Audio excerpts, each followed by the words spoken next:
Hello, happy Saturday it is for me. This is a timeless reading. My name is Alicia, I'm the Elemental Priestess 44, and I'm bringing you through a channeled message that's been coming through for a while, actually.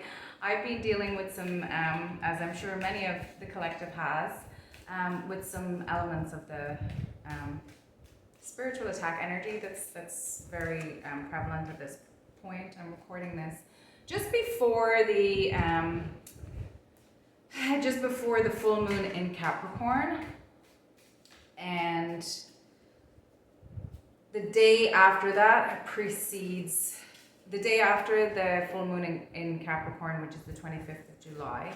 The next day, July 26th, is when Lionsgate season kicks off, and that's significantly that's a Lionsgate portal. It's at its peak at 888. And numerologically, if you look at the date of this year's Lionsgate, it's powerful.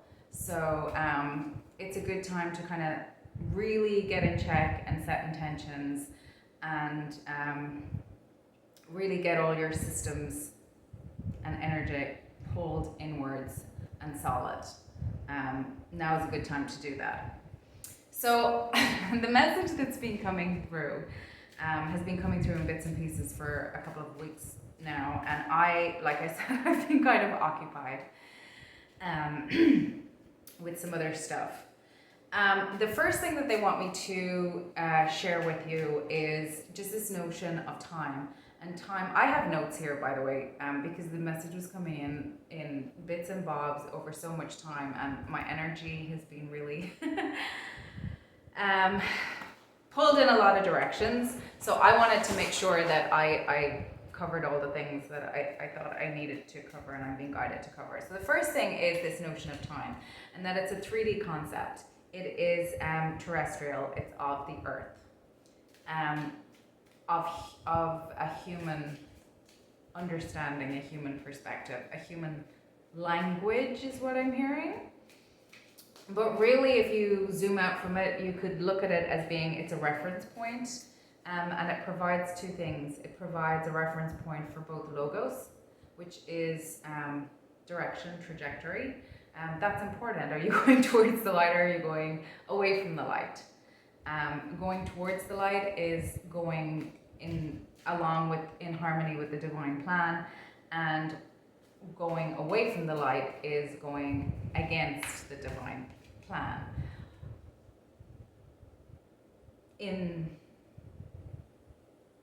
It's going out of harmony with the divine plan. However, that does not mean good, bad, dark, light. Exactly. We're going to come back to that. It's really a reference point for truth. And truth, again, is demonstrated to us through this combination of logos and intention, and what grows from your being and showing up to life, showing up in life and those that you interact with. So on a personal level and in the community that you act in. And what is the source of all of that? And that is know thyself. That is for all of us to get to know what we are contributing and what we're receiving. And not in a transactional way, just in a knowing way of who we are and where we are in our energy systems. The other thing I'm being told is that time is a frequency. Also, all timelines exist now. All time is divine. All is divine. That's back to that. If you're going away from the light, you're going you're out of harmony with the divine plan. You're just kind of taking the long way. And remind me to come back to the long way. Well, you can't remind me. I'll have to remind myself. Or maybe my guides will remind me. But the long way has significance for me too. And I'll give you, my guides are quite funny. They're reminding me of that. So also we're talking about the transition from 3D to 5D. And we're talking about the age of Pisces going to the age of Aquarius. So the message that has, and these are kind of Are they parallel processes, or are they adjacent, or are they interconnected? It doesn't really matter. They're both happening. And back to all timelines exist now. So, oh, it's just kind of wild. I'm liking this. So the age of Pisces, that's the age of individuation, the 3D age, part of the 3D age. And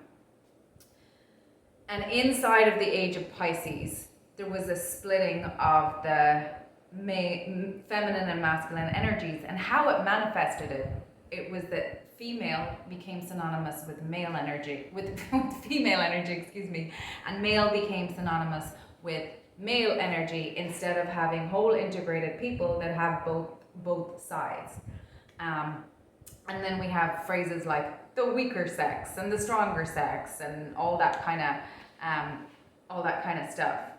Then we think about, and what's coming up as a theme in my channel is the age of Aquarius, is the reunification of the male and the female, the feminine and the masculine energies, as distinct, discrete energies that work together to be a unit, a system, a community, keep expanding it out as far as you want to go to infinity, which means that you're never done. And that, welcome to creation, I'm hearing.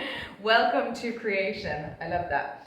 So the age of Pisces is also synonymous with the Kali Yuga, and I'm being told that the dark is necessary. There's a reclamation of void, of darkness, and there's an energy at play inside of the age of Pisces that's not darkness, and that's not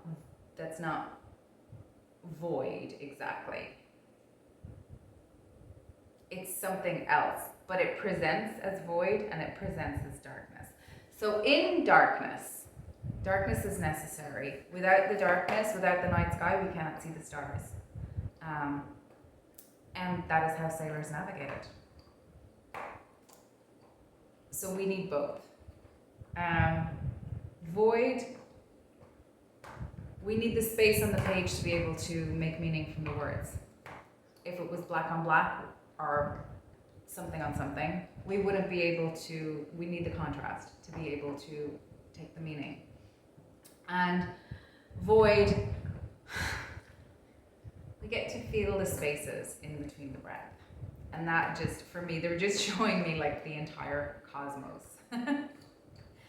And just a beautiful, just galaxies and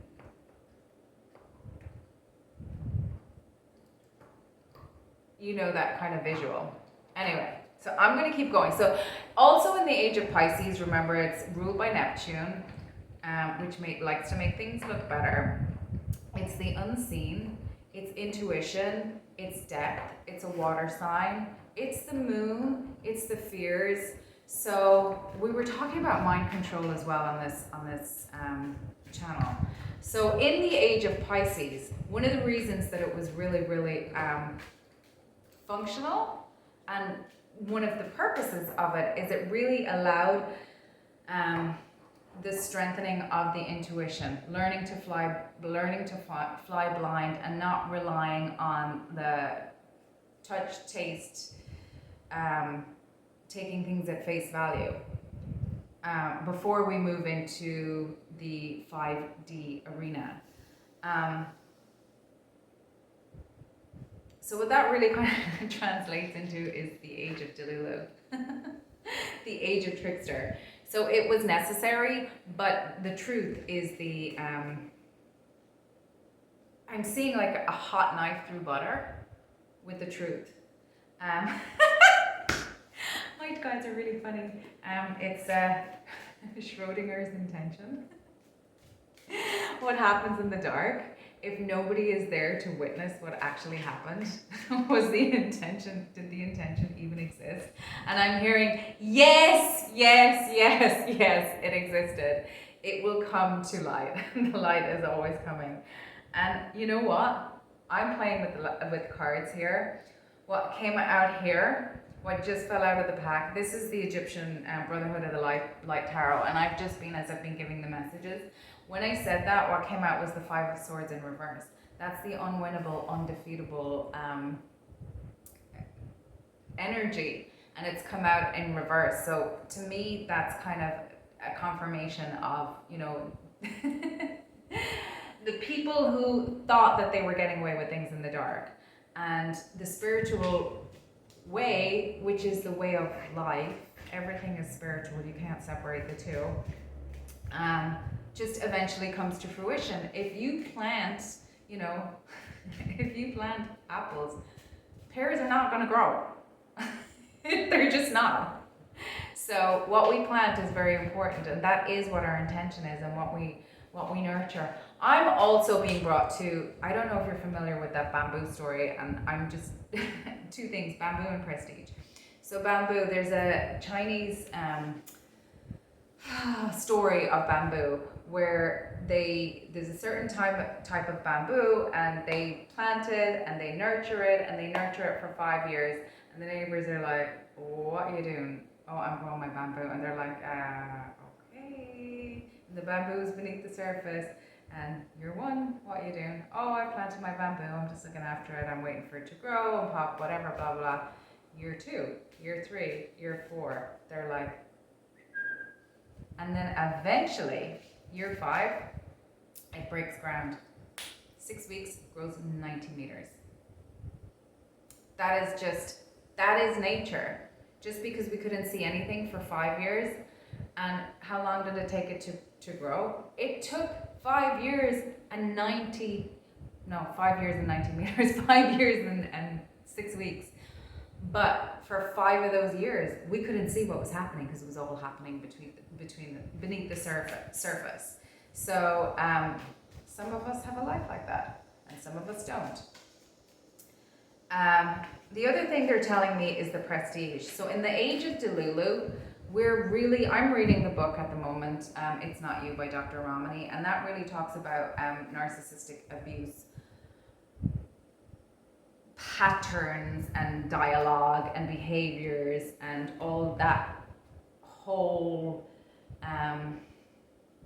conversation. And she's qualified to make determinations. And two things stuck out to me from the book so far, and I'm only about like a quarter of the way through it. But the first thing that she said was like, not all narcissists suffer trauma, and not all sufferers of trauma become narcissists. So that was really important to me to be aware of that, to remind myself of that at all times. And I think for anyone who is an empath, and for anyone who has the propensity to put others first through maybe their natural chart or through how they were raised, nurture versus nature, if you have a propensity for that, it's worth remembering that. And the other thing that really stood out to me, and the King of Cups is after coming out. Narcissists don't change. In her experience, a lot of the people that she deals with are people on the receiving end of people who have narcissistic tendencies, who violate other people's will, who engage in behaviors like gaslighting, and there's a couple of like the DARVO and the DIMMER acronym that I'm not going to go into. You can read it if you want, or you can just follow her on YouTube. She has a lot of information. And I think she was interviewed recently on, like, she's interviewed on so many podcasts, like it's really worth listening to her. And the other thing she was saying is that like a lot of her people that she deals with would say, you know, I can't leave, and you know, maybe they'll change and whatever, but like her research over time dealing with people is that they tend not to change. So you have to accept, and you may not be able to or may not want to leave a relationship with somebody who has behaviors that you don't like, but you need to know the truth of it, and you need to not focus on the prestige. The prestige. That's having two dual meanings for me. Remember that movie, The Prestige? with all-star cast: Hugh Jackman, Christian Bale, Rebecca Hall, and Scarlett Johansson. David Bowie played Nikola Tesla. But they're saying don't focus on the prestige. The prestige is what you see at the end of the trick, because that is a movie about magicians. The prestige is what they have you focused on, but all the other things happening in the background you need to be aware of. Prestige also, there's Harvard. Don't be just all that glitters is not gold. Look for beyond the prestige. And people who want you to focus on a certain thing will have you focus on the prestige. Anyway, that was a bit of a side message. So, to the people that I'm speaking to, the Nine of Pentacles is after coming out here. So there's an independence, a serenity that I'm getting from your energy.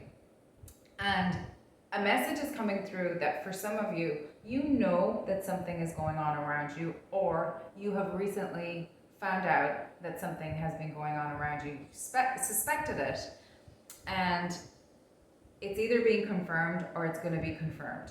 Your guides have been confirming it in other ways and have been showing you different synchronicities, but you're right.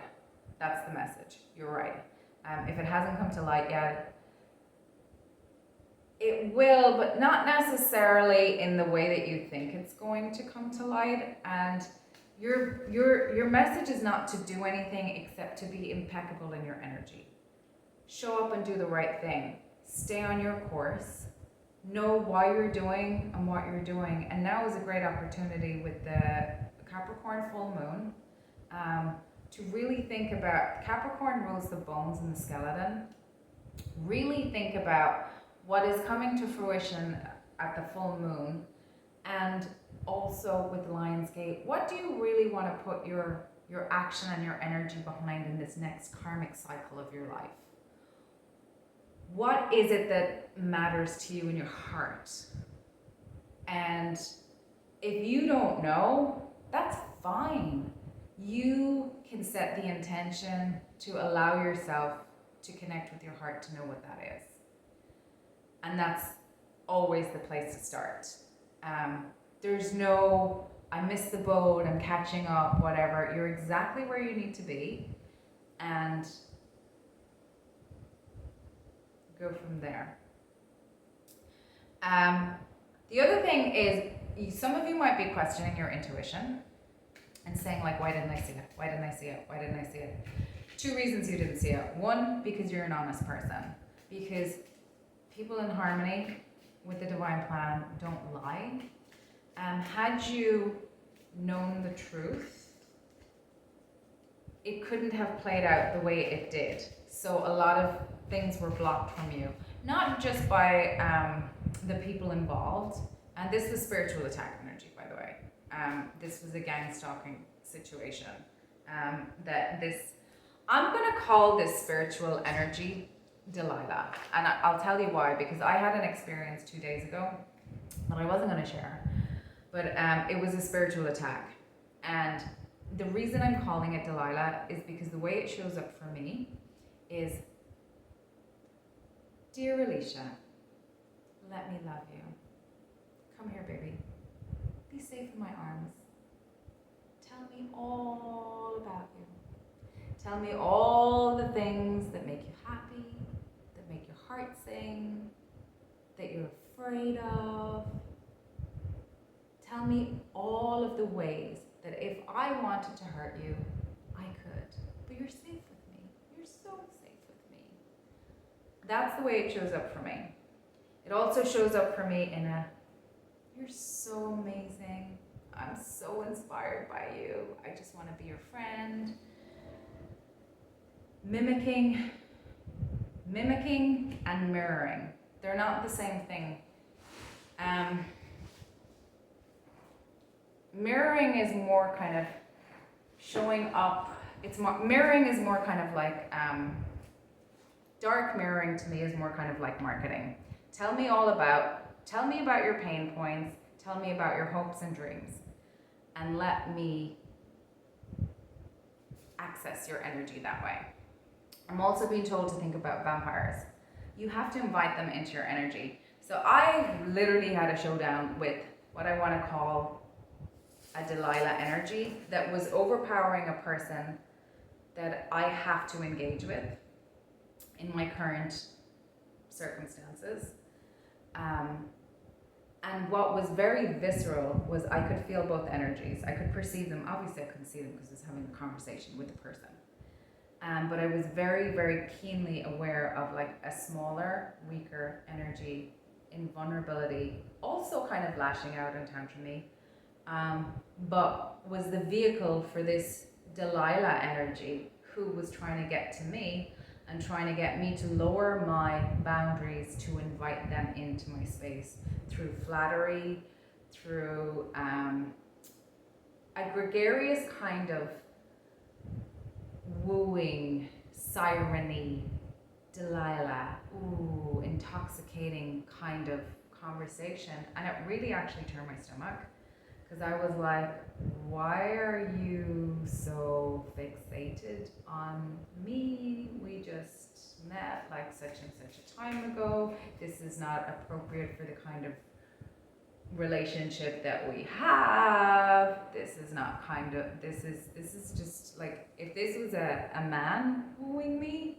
and I knew them this level of time and this level of exposure, like that would be a concern for me. But what was really, really strong is I could perceive both energies, and I'm being told, so this played out for me over 10 months.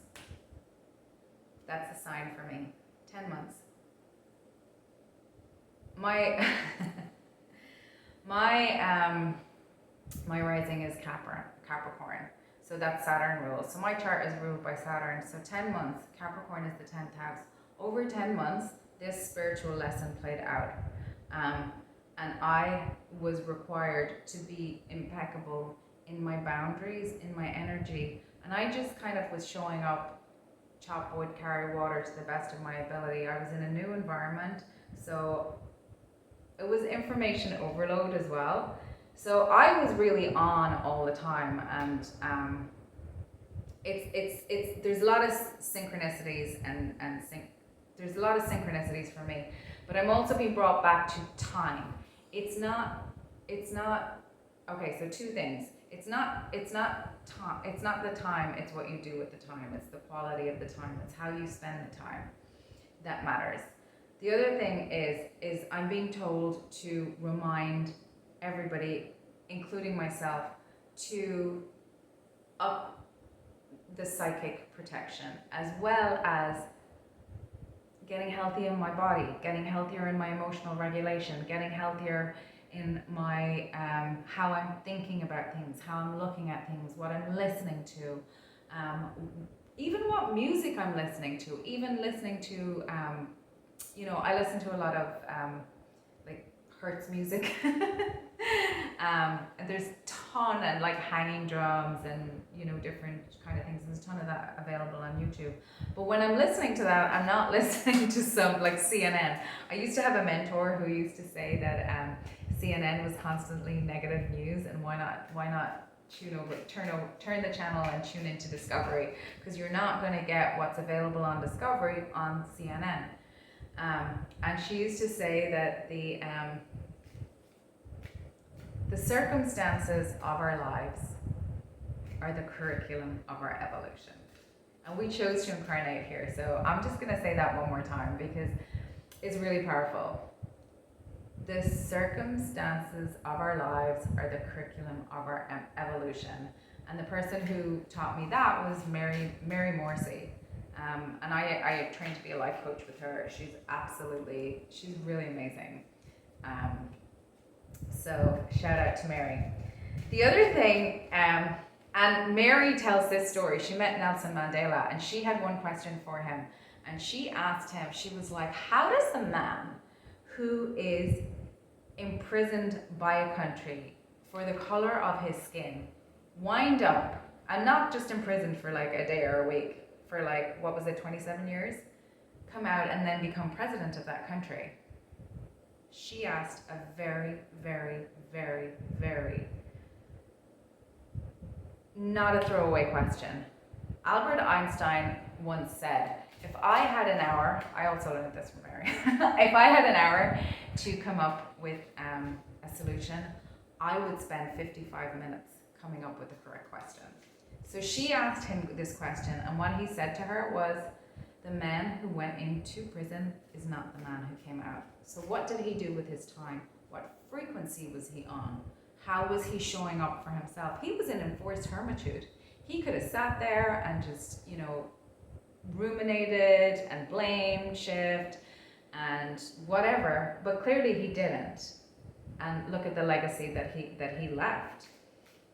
And I'm told chosen ones choose themselves, and we are all chosen. We all get to choose ourselves. Would you be healed?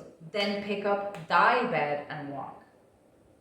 Not let me administer to you and pop my magic wand over you and do some magic thing. No, this is a you and me thing. We do this. I have to do this too.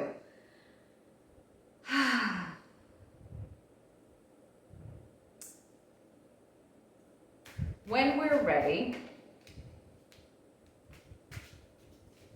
and I'm going to have to leave it here because I have a class in a minute that I need to go to.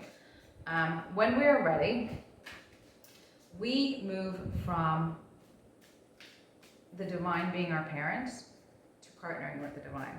The difference between those two words on the ascension path is or, and they're showing me this or as a pyramid because they're saying you're in a human incarnation, so you're going to have a reaction. It's as simple as that. That's going to happen. You need to be rooted in all of your systems. That does not just mean the root chakra. That means rooted into the earth, rooted into your root chakra, balance chakras the whole way up. Rooted, remember, I don't know if we talked about this, but expansion means, ascension means expansion, and expansion means getting robust and agile and adept at lasering in on which frequency you want to come in on when and how. Like, let's say, take the avatars, for example. They're at a higher density, a higher frequency, but they can come in. They can hang with us. They can incarnate, or they can just come and be a guide to us. The other, or is, so it's three sides of the pyramid, is respond. It's up to you how you respond. And you do that by taking the time to be grounded and rooted. So they're showing me the triple, the R on the three sides of the pyramid. And they're also, and I'm seeing, the Holy Trinity, 3 is a magic number. And being as above, so below, as within, so without, being rooted from Mother Gaia all the way to the central sun of the cosmos, the divine. And they're showing me as well triangulation. We were talking about that empath, narcissist, or the codependent kind of relationships that one person is over time being damaged, and the other person is doing the damaging until that relationship either transforms or is separated. They're showing me that triangulation with whatever it is, another person, like some form of infidelity, whether it's with cheating, like in a spousal thing, or it's some other form of betrayal. Whatever that is, in whatever kind of relationship that is, and that triangulation, they're showing me that spell work of the forces that want to keep us away from being in harmony with the divine plan. I gotta leave it there because I gotta go to my my class. I have more to bring through on this message. I'm wishing you all a really safe, harmonious, and joyous time until the next time we connect. Hopefully it'll be more frequent and more, 10 of Cups just came out. And just a bit freer for me. I definitely feel it's been intense the last while. Oh, 10, I'm feeling 10 again. 10 months, 10 cups. Pisces is cups. Karma. Anyway, yeah. Oh, and death is underneath it. Anyway, I gotta go. Thank you so much. Look after yourselves. Look into spell work. I really invite you to tap into working with the avatars. They've been really showing up for me very strongly recently, and I have some messages to come through from Kuan Yin. So until we get a chance to hang out soon, aww, we got the star energy too. Love and light.